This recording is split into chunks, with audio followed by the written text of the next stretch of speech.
بسم اللہ الرحمن الرحیم۔ بگڑ گئی ہے نسلیں نہ سنبھالنے کی وجہ سے۔ آج بھی یہی پیغام دوں گا، سنبھال لو اپنی اولادوں کو، وگرنہ دنیا کا عذاب آ جائے۔ جس کی اولاد بگڑ جائے سمجھو اس کا تو عذاب آ گئے۔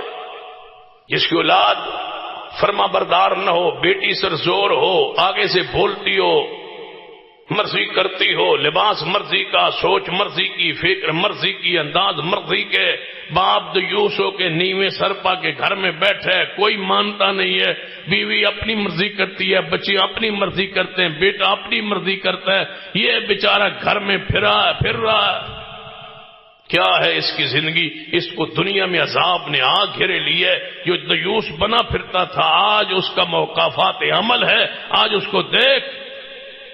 میرے تو اڈے پیر و مرشد جناب محمد صلی اللہ علیہ وآلہ وسلم دے زمانے اندر ایک مخنث ہجڑا صحابی نو ملیا تے کہن لگا، جدوں تانوں اللہ نے فتح دیتی نا طائف وچ مسلماناں نو، طائف دا ایک بندہ سردار ہے، اودی بیٹی، اس بیٹی دے اکھ انج، او دا قد انج، او دی ٹور انج، تے کوشش کریں با او اگر چڑھ جاوے نا کافر او علاقہ ہتھے، اس والے پاسے جامی او دی بیٹی لونڈی بن جائے نا۔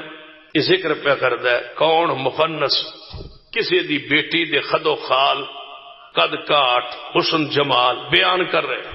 نبی علیہ الصلوۃ والسلام دے کان مبارک آواز پہ گئی، آپ نے فرمایا میرے صحابہ آج تو بعد اس خبیث نو مدینے نے آن دیو، کسی کے گھر میں یہ داخل نہ ہو، مخنث سے پردہ کرو، ہجڑے سے پردہ کرو۔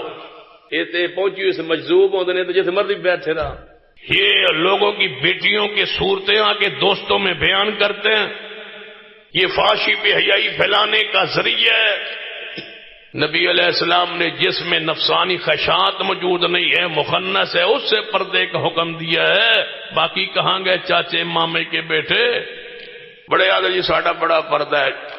میں کہتا ہوں پردہ کرنا بہت مشکل ہے اس دور، وہی کرے جس پر اللہ کی رحمت۔ ساڈا پردہ کھیڑا ہے، لوگوں کے سامنے پردہ ہے، براچان بندوں کے سامنے پردہ ہے، غیر قوم میں پردہ ہے، باقی اپنی قوم ساری گھر میں آ رہی ہے، جا رہی ہے، پھر رہی ہے، بیٹھ رہی ہے، چاچے کے بیٹے، ماموں کے بیٹے، داماد سارے گھر میں آئے ہوئے۔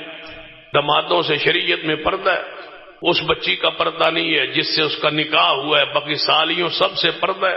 یہاں کہاں ہے؟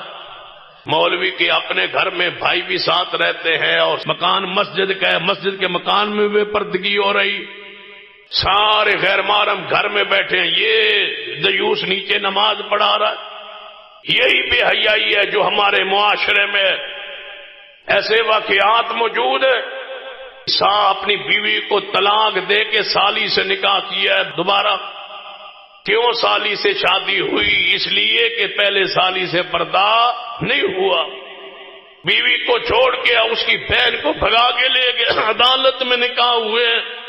کب سلجھو گے؟ کب سورو گے؟ کب اپنے گھروں میں اسلام دین کو داخل ہونے دو گے؟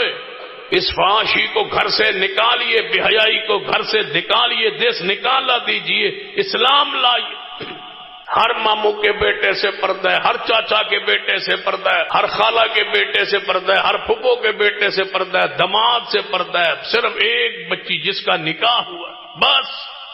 انتے حالت کیفیت عجیب ہے، وہ برات لے کے سارے داماد باندھے ہی زنا نہیں ہے، ساری قوم کی برادری کی بچیاں جوان میک اپ کر کے اس حال میں بیٹھی ہیں، یہ دیوس اس میں ایک بیٹھا ہے اور ساتھ اس کے دو سبالے بیٹھے ہیں، 2-3 دیوس وہاں اکٹھے سلامیاں لے رہے۔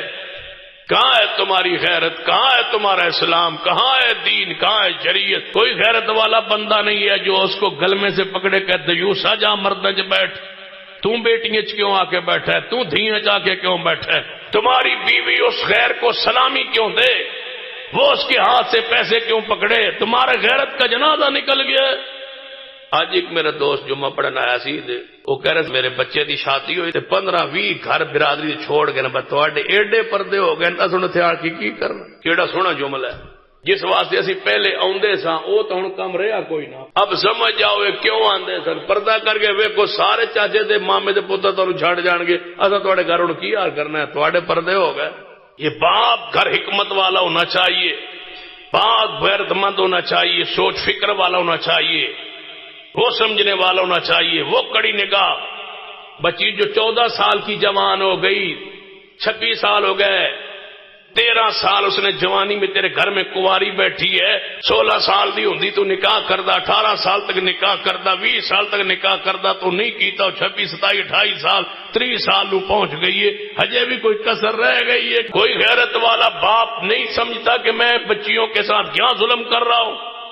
تم اپنی بیوی کے ساتھ اپنے کمرے میں سوئے ہوئے، تمہیں جوان بچی کے جذبات کا علم نہیں ہے، تم نے زندگی نہیں گزاری، کون آگے تمہیں سمجھائے گا کہ تم باپ ہو؟ بچی جوان دوسرے کمرے میں پڑی ہے اور اس کے پاس موبائل بھی موجود ہے، اب بھی کوئی کسر رہ گئی ہے کہ اس کی شادی اتنی لیٹ تاخیر کی جائے؟ یا تو اتنی تربیت کر کہ تیری بچی پر تجھے یقین ہو کہ یہ بچی پاک دامن، مال دیکھتا ہے، پیسہ دیکھتا ہے، دولت دیکھتا ہے، برادری دیکھتا ہے، اور بچیاں بوڑھی ہو رہی ہیں، بے حیائی گھر میں راستے کھول رہی۔ لہذا اپنے آپ کو سنبھالیے اور اپنے گھروں پر رحم کیجیے، ان گھروں کو فحاشی اور بے حیائی سے بچا لیجیے، وگرنہ دنیا کے اندر دردناک عذاب ہوگا۔ بچی سے پوچھیے، رضا پوچھیے، مرضی پوچھیے، بچی اگر قائل ہے، راضی ہے، خوش ہے، تب نکاح کیجیے۔ دنیا و آخرت کے عذاب سے بچنا چاہتے ہو، ایک ہی راستہ ہے کہ فحاشی اور بے حیائی سے اپنے آپ کو بچائیے۔ اللہ مجھے اور آپ کو توفیق عطا فرمائے۔